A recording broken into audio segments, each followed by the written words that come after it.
हे प्यारे बच्चों, this is Vishwajit and welcome to my channel Study Net. Light physics का एक ऐसा चैप्टर है जो आपको क्लास 7 में भी मिल जाएगा, क्लास 8 में भी मिल जाएगा, 10th में भी मिल जाएगा एंड 12th में भी मिल जाएगा और हायर लेवल पे इसको हम लोग ऑप्टिक्स कहते हैं। ठीक है, तो सोचो ये कितना इंपॉर्टेंट चैप्टर है फिजिक्स का। तो इस वीडियो में हम लोग आज इसी चैप्टर को कवर करने वाले हैं। आज हम लोग बेसिकली क्या देखने वाले हैं कि लाइट क्या होता है, डुअल नेचर ऑफ लाइट क्या है, साथ साथ में ऑब्जेक्ट्स कितने प्रकार के होते हैं, लॉज ऑफ रिफ्लेक्शन क्या है, रिफ्लेक्शन के कितने टाइप्स होते हैं, और साथ साथ में images formed by a plane mirror, एक प्लेन मिरर किस तरह की इमेजेस फॉर्म करता है। तो आज इस वीडियो में हम लोग ज़्यादा नहीं, बस पार्ट 1 में इतना ही कवर करेंगे। बाकी का जो पार्ट है वो हम लोग किसी दूसरे वीडियो में कवर करेंगे। So without wasting more time let's get the video started. तो सबसे पहले देखो बच्चों, यहाँ मैंने क्या लिखा है कि लाइट क्या है। Light is a form of energy. क्या है बच्चों? Light is a form of energy. जैसे साउंड एनर्जी होता है, सोलर एनर्जी होता है, विंड एनर्जी होता है, in the similar way light energy होता है। यानी लाइट एक एनर्जी का फॉर्म होता है जो हमें क्या करता है, किसी चीज़ को देखने में हेल्प करता है। जब तक किसी जगह पर कोई सोर्स ऑफ लाइट नहीं होगा तब तक वहाँ की चीज़ें हम नहीं देख सकते। तो अब आओ हम लोग ये जानते हैं कि हम कोई चीज़ को देख कैसे पाते।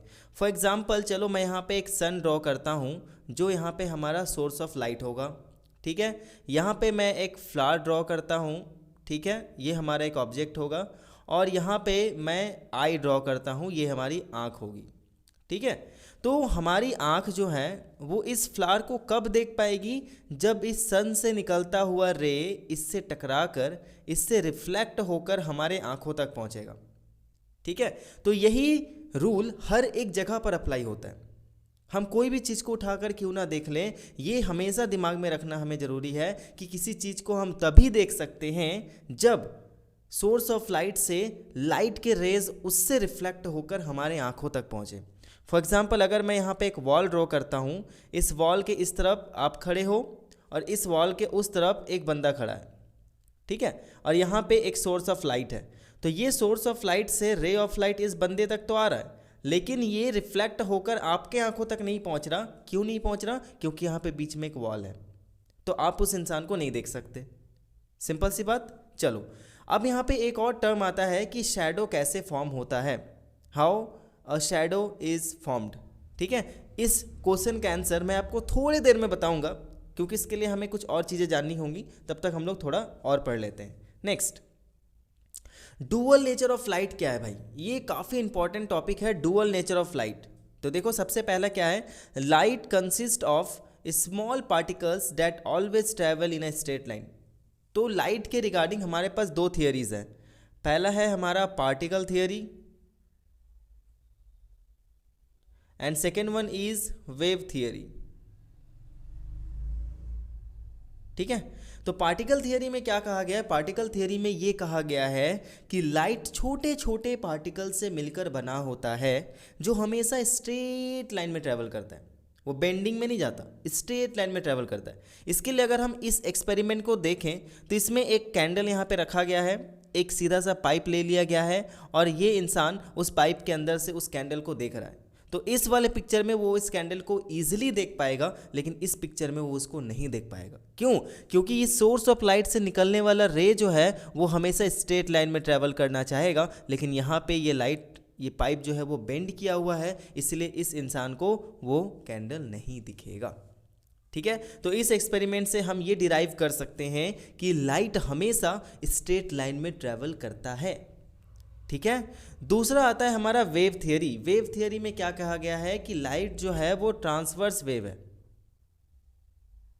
ट्रांसवर्स वेव है। ठीक है, हम इसको कह सकते हैं कि लाइट जो है वो इलेक्ट्रोमैग्नेटिक वेव भी है।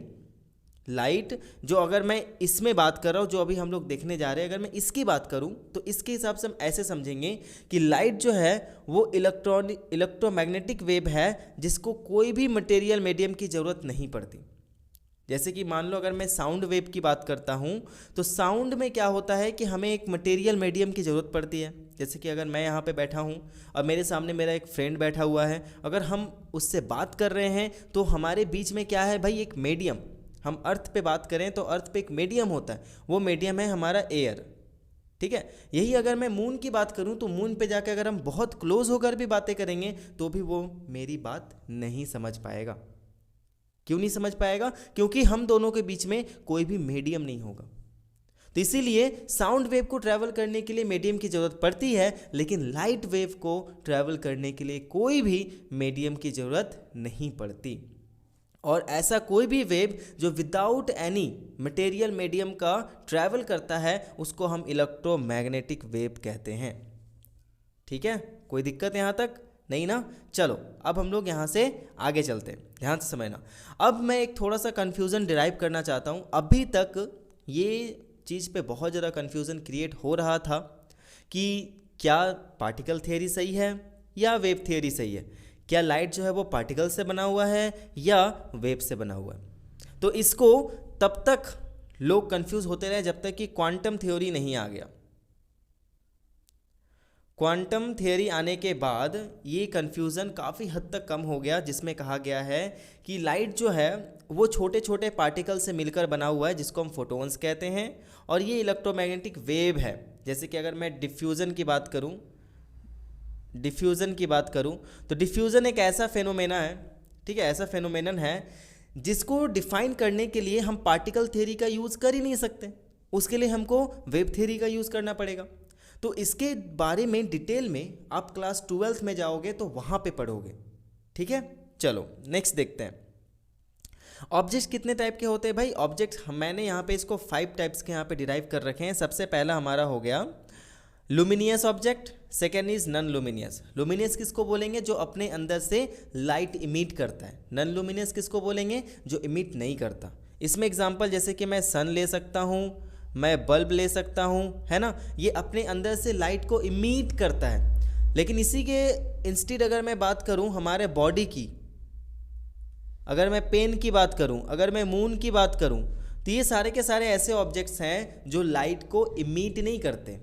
ठीक है, कुछ कुछ तो ऐसे ऑब्जेक्ट होते हैं जो लाइट को एब्जॉर्ब कर लेते हैं, जैसे कि ब्लैक कलर की जो चीज़ें होती हैं वो गुड ऑब्जर्वर होती हैं लाइट की। ठीक है, next one is transparent, translucent and opaque object. Transparent क्या है भाई? जिसके आर पर हम इजीली देख सकते हैं।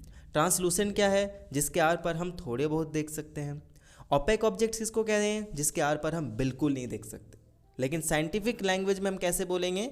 अगर कोई ऑब्जेक्ट है जिसके आर पर लाइट इजीली क्रॉस कर गया वो ट्रांसपेरेंट, जिसके आर पर लाइट थोड़ा बहुत क्रॉस किया वो हमारा ट्रांसलूसेंट, और जिसके आर पर लाइट क्रॉस ही ना कर पाए उसको कहेंगे हम ओपेक। तो अब यहाँ पे हम क्वेश्चन फिर से डिराइव करते हैं, how is a shadow form? कैसे फॉर्म होता है भाई? तो इजीली एक आंसर है इसका, when an opaque object comes in the path of light it forms a shadow. जब कोई भी ओपेक ऑब्जेक्ट लाइट के रास्ते में आ जाता है तो वो शैडो फॉर्म करता है। कभी भी देखना ट्रांसपेरेंट ऑब्जेक्ट शैडो नहीं फॉर्म करेगा, कभी नहीं, नेवर। ठीक है, आप एक शीट ऑफ ग्लास को ले लो, आप बोलोगे उसका कोई शैडो होगा? जी नहीं। लेकिन हम खड़े हो जाए तो हमारा शैडो होता है। क्यों? क्योंकि हम ओपेक ऑब्जेक्ट्स हैं। ठीक है, नेक्स्ट। अब यहाँ पे लॉज ऑफ रिफ्लेक्शन ये आपने क्लास 8 में ही पढ़ रखा था। अब क्लास 10 में हम लोग थोड़ा सा अच्छे से पढ़ेंगे, बात वही है, ज़्यादा कुछ नहीं है। ये हम यहाँ से देख सकते हैं, ये इंसिडेंट रे है, ये नॉर्मल है और ये रिफ्लेक्टेड रे है। ठीक है, तो सबसे पहला लॉ हमारा क्या कहता है कि कोई भी इंसिडेंट रे, नॉर्मल और रिफ्लेक्टेड रे तीनों के तीनों सेम प्लेन पे होंगे और सेम पॉइंट पे होंगे। तो ये एक मैं पॉइंट ले लूँ तो इसी पॉइंट पे तीनों के तीनों रे होंगे। ठीक है, दूसरा लॉ हमारा क्या कहता है कि angle of incidence is equal to angle of reflection.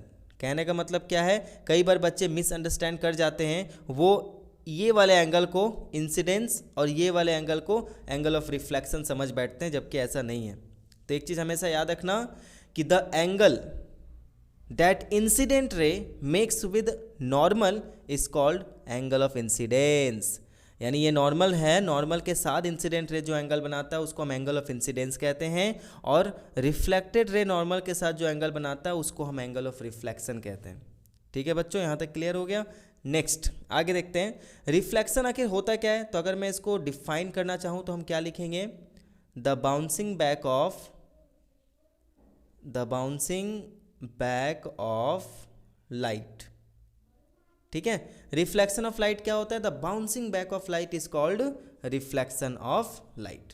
अब रिफ्लेक्शन दो प्रकार के होते हैं बच्चों, ध्यान से समझना इसको, ठीक है। एक होता है रेगुलर रिफ्लेक्शन, एक होता है डिफ्यूज रिफ्लेक्शन। तो रेगुलर रिफ्लेक्शन में होता क्या है भाई? Rays of light remains parallel after getting reflected from a smooth surface. And diffuse reflection में क्या होता है कि rays of light do not remain parallel after getting reflected from a rough और इरेगुलर सरफेस। अगर मैं इस सरफेस की बात करूं तो यहाँ पे आप देख रहे हो कि ये जो बीम ऑफ लाइट है, यानी ये जो पैरेलल रेज है, इंसिडेंट रे, वो रिफ्लेक्ट होने के बाद भी पैरेलल है, तो भाई यहाँ पे रेगुलर रिफ्लेक्शन हो रहा है।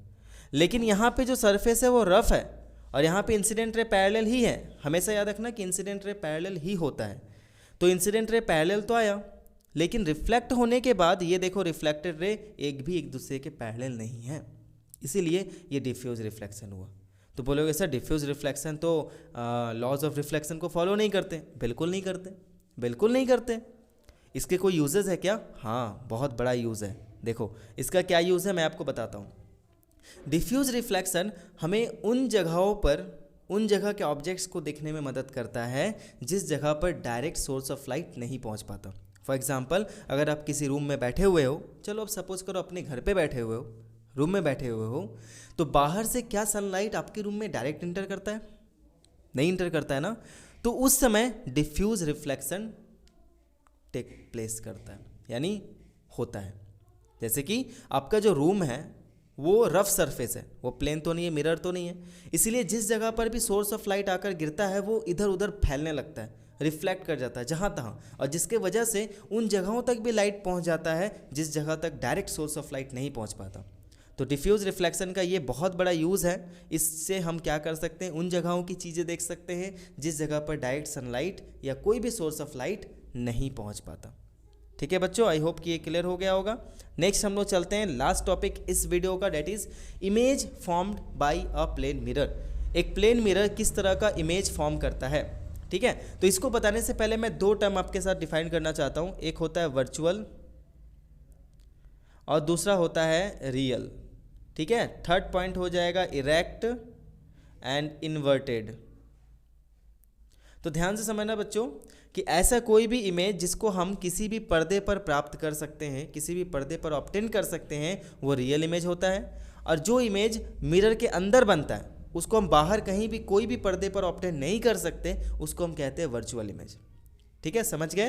जैसे मान लो यहाँ पे अगर मैं कोई मिरर रखूँ, यहाँ पे मैंने कोई ऑब्जेक्ट रखा हुआ है, अगर इस ऑब्जेक्ट का इमेज हम यहाँ पे फॉर्म कर सकते हैं किसी भी पर्दे के ऊपर, तो वो मिरर रियल इमेज फॉर्म कर रहा होगा। लेकिन अगर हम यहाँ पे ना प्राप्त करके इस मिरर के अंदर प्राप्त कर रहे हैं तो उसको हम कहेंगे वर्चुअल। तो इसके रिगार्डिंग भी हम लोग आने वाले वीडियोस में पढ़ेंगे, सीखेंगे कि रियल क्या होता है, वर्चुअल क्या होता है। ठीक है, अब थोड़ा हम लोग देख लेते हैं कि इरेक्ट एंड इन्वर्टेड क्या है। अगर कोई चीज़ सीधा है, जैसे मान लो ऑब्जेक्ट अगर सीधा है तो उसका इमेज भी अगर सीधा फॉर्म हुआ तो वो कहलाएगा इरेक्ट, और अगर ऑब्जेक्ट सीधा है उसका इमेज उल्टा फॉर्म हो गया तो उसको कहेंगे हम इन्वर्टेड। इसका बेस्ट एग्जांपल मैं आपको बताता हूँ। आपके किचन में जो स्पून होता है, वो स्पून को आपको लेना है और उसका जो कॉनकेव साइड है, कॉनकेव साइड को आपको पकड़ के देखना है। आप क्या देखोगे, आपका जो फेस है वो उल्टा हो गया, तो वहाँ पे वो क्या फॉर्म होता है, इन्वर्टेड इमेज फॉर्म होता है, वो इरेक्ट नहीं होता। ठीक है, दूसरा चीज़ यहाँ पे क्या याद रखना है कि हमेशा वर्चुअल